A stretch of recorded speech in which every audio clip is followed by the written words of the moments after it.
El Lincoln Park Jewish Center y el Centro de Estudios Judíos Torah de Met del 311 Central Park Avenue de Yonkers, New York, presentan su programa Divrei Torah con el rabino Mani Viñas. Lo invitamos a visitar nuestro sitio web www.toratropical.com. Shalom.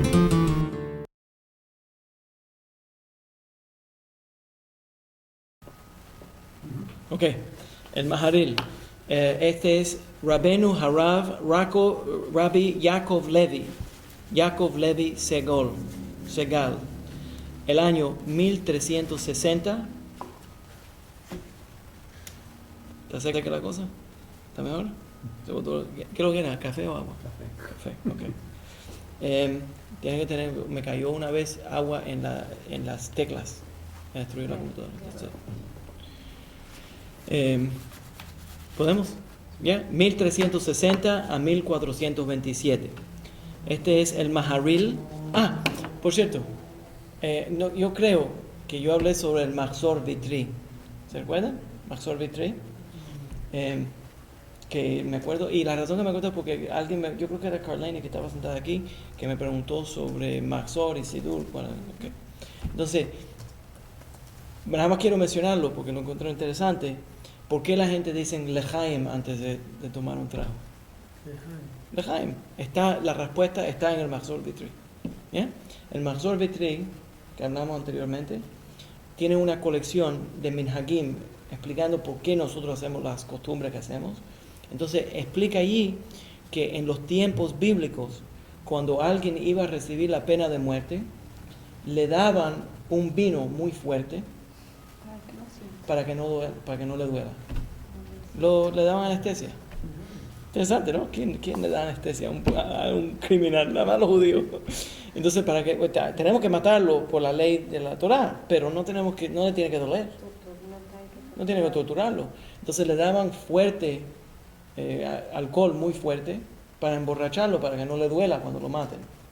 Entonces, cuando nosotros vamos a tomar alcohol, decimos Lechaim, que esto es para la vida, no para la muerte. ¿Yeah? ¿Yeah? Okay. Eso está en el Mahzor Vitri. Ok. Y verán por qué les digo sobre los minhagim, porque está todo conectado. Okay. Nacido en Mainz, en Alemania, el Maharil es el más famoso, segundo al Ramá, a Rav Moshe Isserles, codificador de los minhagim ashkenazi. Pero específicamente el Maharil escribe sobre las costumbres de Alemania. Empezó su vida en Mainz, entonces se mudó para Viena. En Viena estudió en una yeshiva con el rabino Shalom ben Yitzhak, también con un rabino Moshe Neumark, y se volvió tan conectado al rabino Moshe Neumark que se casó con la hija del rabino. ¿Yeah? Se volvió parte de esa familia. Él regresó a Mainz y en Mainz se volvió el sumo rabino, que era una comunidad grande de judíos en Alemania. Se volvió el sumo rabino de la sinagoga y de la yeshiva asociada con la sinagoga. Déjame mencionar aquí la diferencia entre una sinagoga y un shul. ¿Ya? Es importante. Cuando nosotros decimos, hoy en día la gente dice voy al shul, or I'm going to shul. Right? Shul es una palabra en Yiddish. En Yiddish, la sinagoga, por cierto, los sefaradim, el equivalente de decir shul es esnoga, no sinagoga. Esnoga en ladino viene del portugués y se refiere a una sinagoga, a un lugar a donde los judíos se reúnen para oración. Pero en la cultura ashkenazí, la palabra shul es diferente que una sinagoga.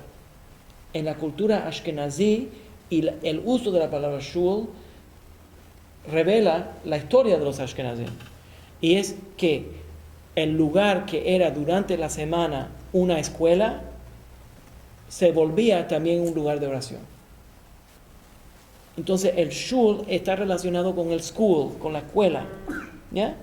En alemán la idea era que este salón, este lugar,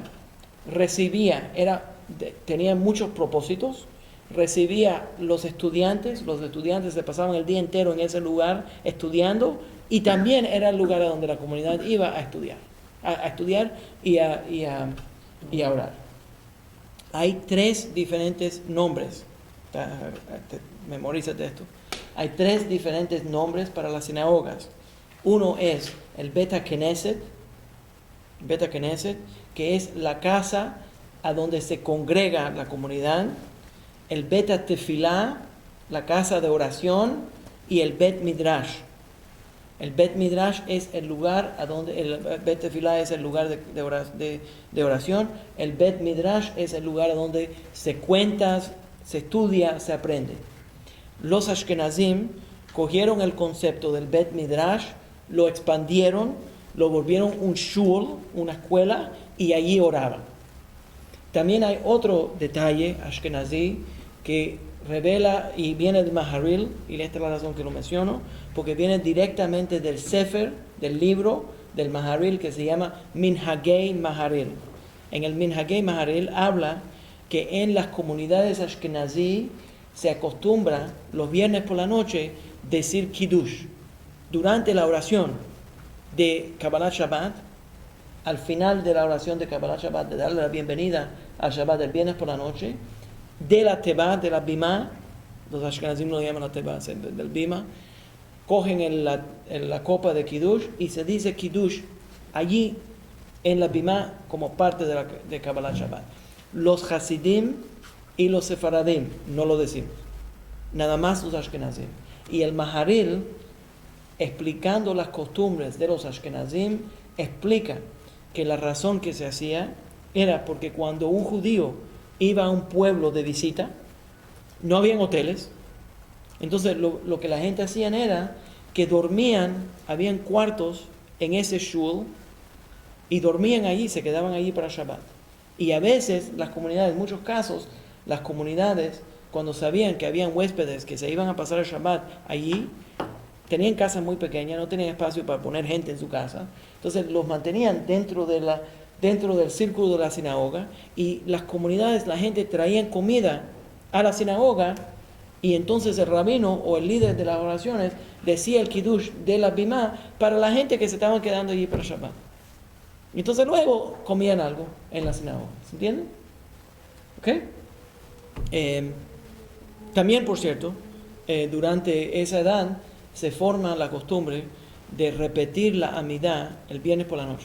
Ahora, normalmente, cuando nosotros decimos la Amidá, de noche no se repite la Amidá. La razón que no se repite la Amidá es por el miedo de prolongar las oraciones para que no se ponga muy tarde y la gente salía de noche a ir a su casa. Si era muy tarde, se ponía peligroso. Entonces nadie repetía la Amidá.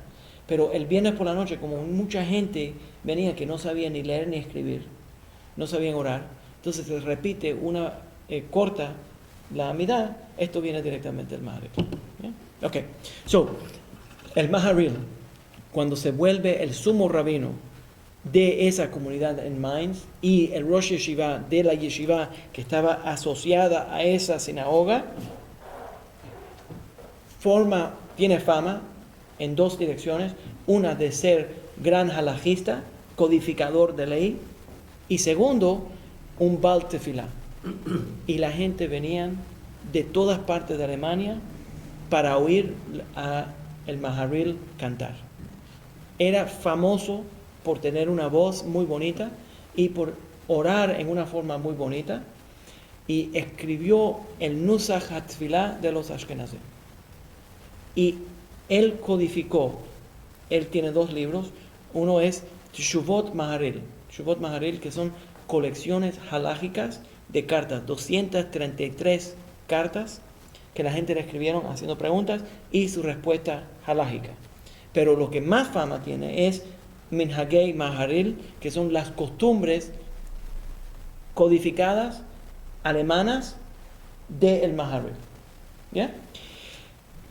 En el libro de Minhagei Maharil, él escribe un término que tenemos que mencionarlo porque todavía se está hablando de esto entre el mundo de los Hazanim.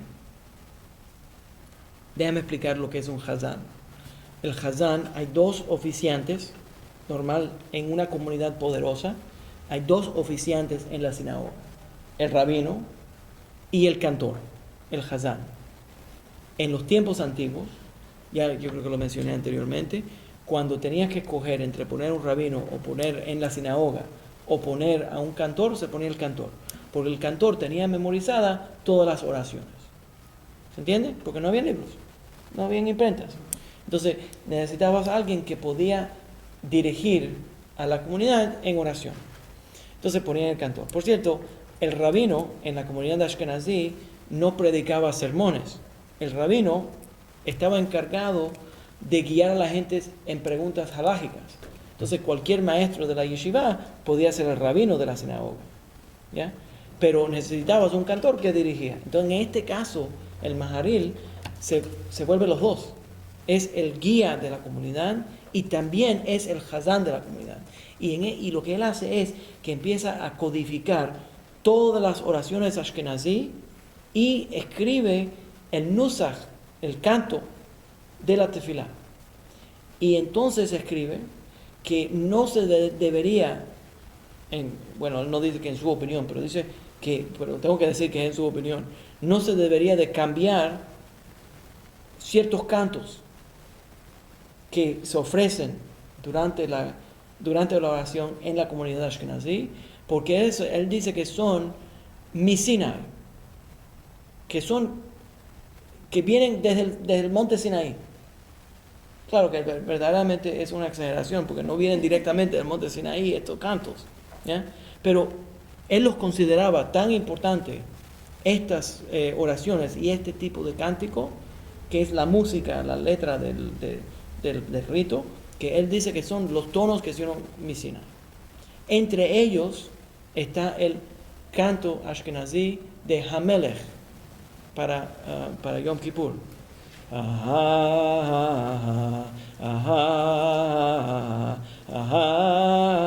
know it? Yeah? Hamelech Hayoshev. Él dice que la voz mía no está tan buena como el del Maharil, pero la idea era que hay ciertas, y el tono de las bendiciones de los Kohanim, ¿ya? Él dice que eso es Misinai. Ahora, sabemos que no es Misinai, porque otras comunidades no lo cantan de esa forma. Entonces, ¿por qué? Se perdió de pronto, entre los Teimanim se perdió el Misinai, entre todo lo demás. Entonces, pero él dice que es tan importante que se tiene que mantener de esa forma, ¿ya? Entonces, eso es una de las cosas. Lo otro es que la gente, mucha gente decía que como él tenía una voz tan linda y oraba en una forma tan apasionada, la gente venía de muy lejos para oírlo orar. Y por primera vez en la ciudad de Mainz, la sinagoga se llenaba de mujeres. Reconocido, la sinagoga se llenaba de mujeres. Y en ese tiempo, las mujeres no acostumbraban a ir a la sinagoga, ¿ya? Porque las mujeres no tenían que participar en el rito ashkenazí, las mujeres no tenían que participar en oración organizada. Entonces podían orar en sus casas. Entonces, lo mayor eran hombres, pero en este caso muchas mujeres iban a la sinagoga a oír el canto apasionado del Maharil, ¿ya? Porque era una cosa tan linda, es muy reconocido. Cuando el Maharil andaba en las calles, cargaba un Humash, siempre tenía un Humash con él. Y la razón es que él siempre tenía el Humash, porque cuando los judíos lo veían, la ley es que cuando entra el rabino, o cuando el rabino camina al lado de uno tiene que pararse. Y si estás parado, se supone que se incline a saludar al rabino. No solamente saludarlo, hey, ¿cómo andas? No, pero inclinarse un poco, enseñarle respeto. En el mundo separadita, la gente acostumbraba a darle un beso a la mano del rabino. Yo iba a una casa de ancianos Y había una italiana, una señora italiana, imagínate, tenía 90 años, doctora en obstétricas, ginecóloga. Imagina una mujer de esa edad que estudió medicina en Italia, y cuando yo entraba, yo tenía 24 años, y ella me besaba la mano, y yo me sentía nervioso, y entonces me hablaba en latino, ¿no? Porque era separadito. Pero la idea era enseñarle respeto al rabino. ¿La gente está en línea? Porque veo el teléfono ahí. ¿Todo bien? Ok. Cuando la gente veía al rabino, o el rabino entraba, se supone que la gente se para. ¿Ya? Porque para enseñarle respeto a la oficina del rabino. Entonces, él siempre andaba con un Humash y decía, es para enseñarle respeto al Humash. Porque era tan humilde que no quería que la gente le enseñe respeto a él, sino al Humash. Y por cierto, mencionando eso, el rabino, la halajá es que el rabino no puede decirle a la gente, no me respeten. Porque el rabino no tiene el derecho para decir eso, porque no es el respeto de él, es el respeto a la Torá que él estudió. Y eso está conectado directamente a qué cosa, a lo que yo estaba respondiéndote sobre los rabinos. Que el rabino, lo que tiene especial el rabino es su conocimiento de Torá. La barba. ¿Se entiende? No es la barba, exactamente. Por cierto, en el Bet Midrash de Chabad, Ahí todos tienen barba. nunca se han afeitado. Déjame decirte, es un poquito... ¿Estás preparada? Prepárate. Yo fui al Bet Midrash en Crown Heights, de 770. Estuve allí con un jabruta, y abrí una Gemara y estaba llena de pelos. Qué asco. Estaba llena de pelos. ¿Ya? Entonces le pregunté a un Hasid, ¿qué esto? Todos los libros tienen pelos. What's going on here? Entonces me dijo, oye esto, que hay ciertos Hasidim, yo no lo estoy inventando, digo, honestamente, que consideran los pelos de la barba tan sagrados que no los botarían. Si cuando están estudiando, si uno de los pelos le sale, ellos no lo consideran tan sagrado que son pelos de la barba, porque ellos dicen que es una mitzvah tan grande tener barba, que cogen el pelo cuando se le cae y lo ponen en el libro. Pero no es cierto, porque el pelo sí es algo... Al revés. ¿No? Ok, nada más lo menciono porque yo lo encuentro interesante. ¿Ya? Entonces, el Maharil, por cierto, ya desde el punto del Maharil, empiezan los Ashkenazim a codificar no solamente halajá, pero minhag. Y esa es una de las grandes diferencias entre los Sefaradim y los Ashkenazim. En el mundo Ashkenazi, minhag es sumamente importante. Y ya aprendimos anteriormente que los Hasidei Ashkenaz empezaron la idea de Minhag Avotenu Biyadenu. Interesante, porque el Minhag Avotenu Biyadenu, la forma que los Hasidei Ashkenaz, Minhag Avotenu Biyadenu, quiere decir la costumbre de nuestros padres está en nuestras manos. En otras palabras, nosotros tenemos que hacer la costumbre que nuestros padres hacían. Esa es la forma que los Hasidei Ashkenaz lo entienden. Pero hay otra comunidad que dice Minhag Avotenu Biyadenu, quiere decir está en mis manos, yo puedo cambiarlo, yo puedo alterarlo, porque está en las manos mías. Pero es todo diferentes formas. Pero entre los Hasidei Ashkenaz quiere decir, Minhag Avotenu Biyadenu, quiere decir, yo tengo que hacer lo que mis padres hacían. Y la idea era codificar, y ellos dicen Minhag que halajá, ¿verdad? Minhag que halajá. Los separaditas dicen, no, halajá es halajá y minhag es minhag. Entonces, pero en el mundo Ashkenazi, minhag es sumamente importante. Y el Maharil es uno de los que le da tanto valor a los minhagim de Ashkenaz. Cuando el Ramá, luego vamos a aprender sobre el Ramá después de la fiesta, porque vamos a tomar una pausa, tengo que hacer muchas cosas. Cuando el Ramá, Rav Moshe Isserles, escribe el Mapá, que es como un comentario sobre Shulchan Aruch, él escribe los minhagim, las costumbres de los Ashkenazim. Entonces, y él usa muchas de las costumbres que están en el libro del Maharil. ¿Ok? Un tema más y entonces vamos a terminar. Cuando el Maharil vivía, por cierto, entre las cartas de los halajot, de la codificación de la ley del Maharil, es sumamente triste. Es interesantísimo leer parte de mi interés en el estudio de halajá. No es solamente saber la ley, pero también aprendemos la historia. Tiene que entender. Déjame dar un ejemplo de esto. Un ejemplo fácil. No, ese es un poquito muy complicado. Déjame decirlo de esta forma. Pues voy a entrar a otra cosa. Vamos a estar hasta las 11 de la noche. Casi todas las concentraciones del Sefer del Maharil de Halajot es respuesta a viudas, a huérfanos, a personas forzadas a convertirse al cristianismo, a mujeres violadas, ese tipo de cosas. ¿Por qué? Porque eran todos víctimas de met mitzvah, muchas situaciones, personas que murieron y no tienen ningún familiar que lo entierre. Eran personas que eran víctimas porque en ese tiempo era la plaga negra, the Black Plague, la plaga. Entonces, las comunidades judías en Europa fueron acusados de haber causado la plaga, y los cristianos atacaron a la comunidad y estaban matando y violando y haciendo horrores contra la comunidad judía. Entonces, muchas de las cosas que él responde son preguntas trágicas. Una viuda. También tenemos muchísimo material sobre los agunot. Una mujer que estaba casada, que el hombre se desapareció. Nunca se divorció. Tal vez se lo llevaron como esclavo. Fue prisionero. No sabemos a dónde terminó el hombre. No fue que la dejó, ¿ya? Pero también hay casos donde el hombre deja a la mujer, ¿no? Pero en ese caso, ella todavía está casada legalmente. Entonces ahora está esperándolo. Ella está esperando 3, 4, 5 años y no ha regresado el hombre. Ella no sabe si está viva o muerto. A eso depende, está conectado con lo que los soldados israelíes firman. Sí, eso es para evitar los agunot. Si muere, pues para que una vez para evitar.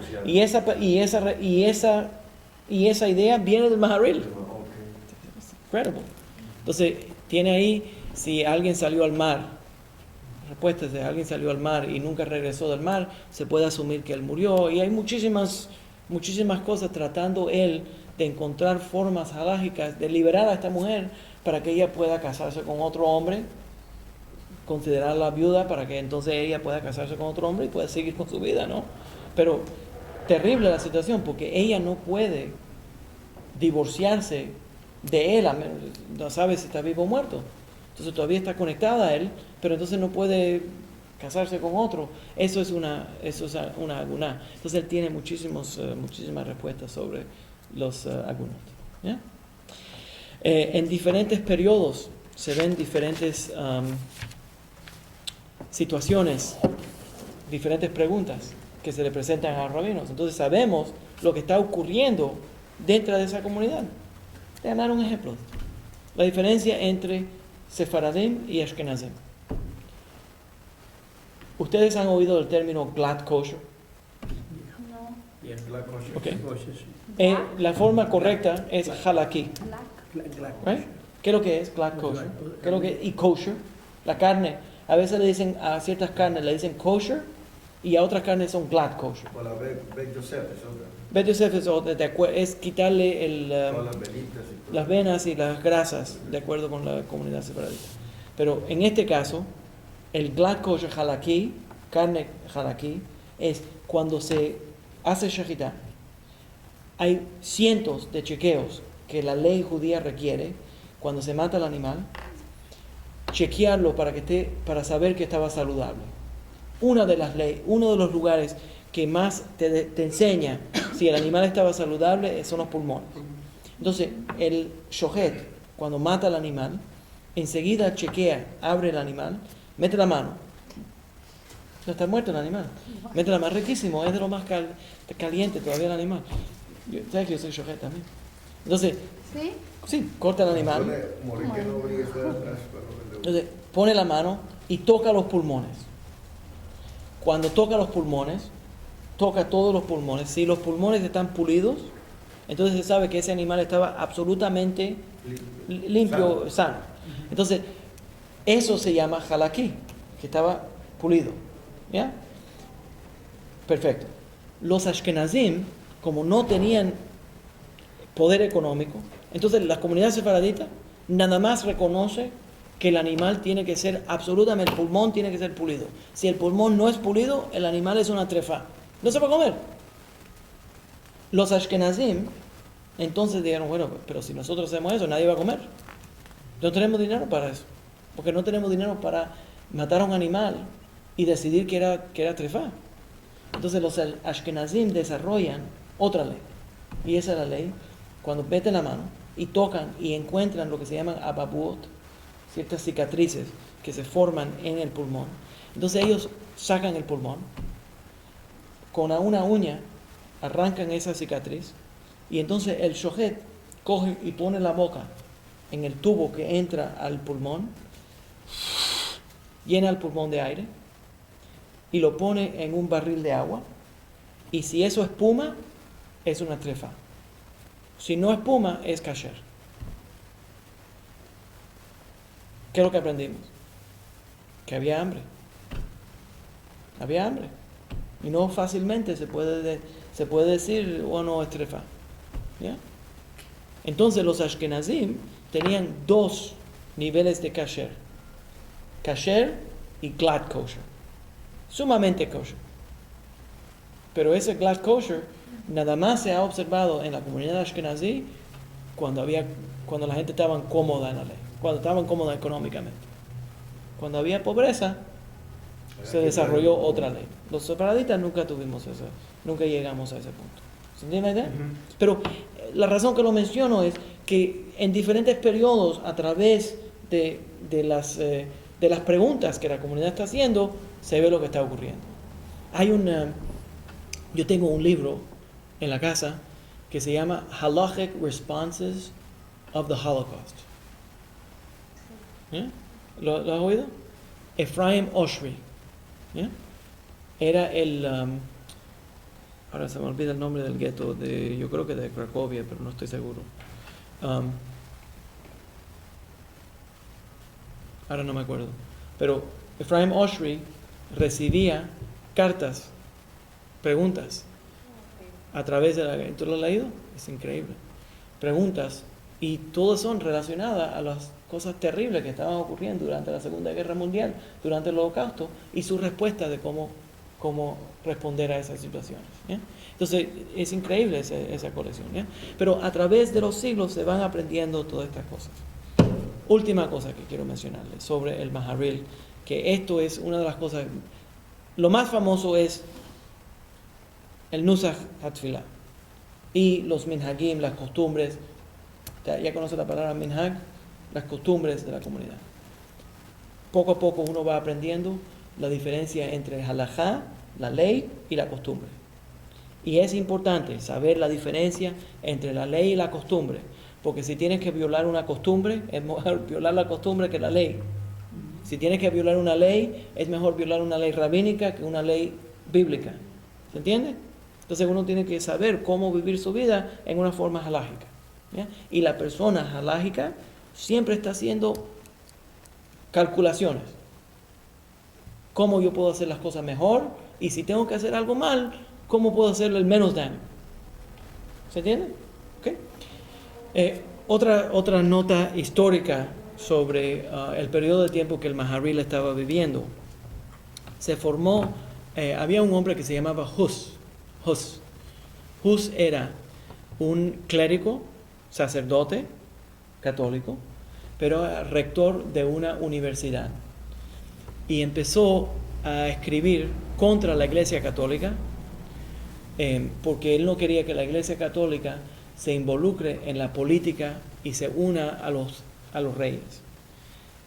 Se volvió hereje, la Iglesia Católica lo separó, pero él tenía grandes seguidores en Holanda, en Bélgica y en Alemania, que eran los Hussites, le llamaban los Hussites. Esa gente hicieron una guerra civil contra los reyes y contra la Iglesia Católica. Eso fue una de las grandes reformas que se involucró en la creación del protestantismo. Pero específicamente la razón fue porque la Iglesia Católica invitó a Hus a ir a un debate y había un rey, Sigismundo o algo así, que le prometió protección a Hus, que estaba bien que vaya al debate, que él lo iba a proteger. Después del debate, los clérigos tradicionales de la Iglesia Católica lo declararon hereje y lo quemaron vivo. Y el rey no lo protegió. Entonces los seguidores de Hus hicieron una guerra civil. Se forma una guerra grande en Bélgica, en Holanda y en partes de Alemania. Y los seguidores de Hus estaban peleando contra los tradicionalistas en la Iglesia Católica, y los católicos acusaron que Hus estaba bajo la influencia de los judíos. Entonces no solamente iban a atacar a los seguidores de Hus, pero también atacaban a los judíos. Y hubieron grandes masacres de judíos en estas comunidades. Entonces el Maharil declaró un ayuno de 3 días, como Kippur. 3 días, noche y día. Todo el mundo mayor de la edad de 20 años, que tenía salud, tenía que hacer el ayuno. Y declaró ese ayuno y de pronto se resolvió. Se terminó la guerra. Entonces la gente consideraron que no fue que se gastó ya la guerra civil, sino que el Maharil causó una interrupción de esa guerra civil porque había muchos judíos que estaban siendo atacados durante esa guerra civil. ¿Yeah? Culturalmente eso es una de las grandes formas que el Maharil fue reconocido. ¿Todo bien? Se acaba de ir la señal. Y ahí mismo se terminó la señal mía también. I don't have any more. Bien. Menciónales que vamos a tomar una pausa por algunas semanas para yo prepararme para Rosh Hashanah y Kippur. Necesito. Cuando el Lincoln Park Youth Center y el Centro de Estudios Judíos Torah de Met del 311 Central Park Avenue de Yonkers, New York, presentaron su programa Divrei Torah con el rabino Mani Viñas. Te invitamos a visitar nuestro sitio web www.toratropical.com. Shalom.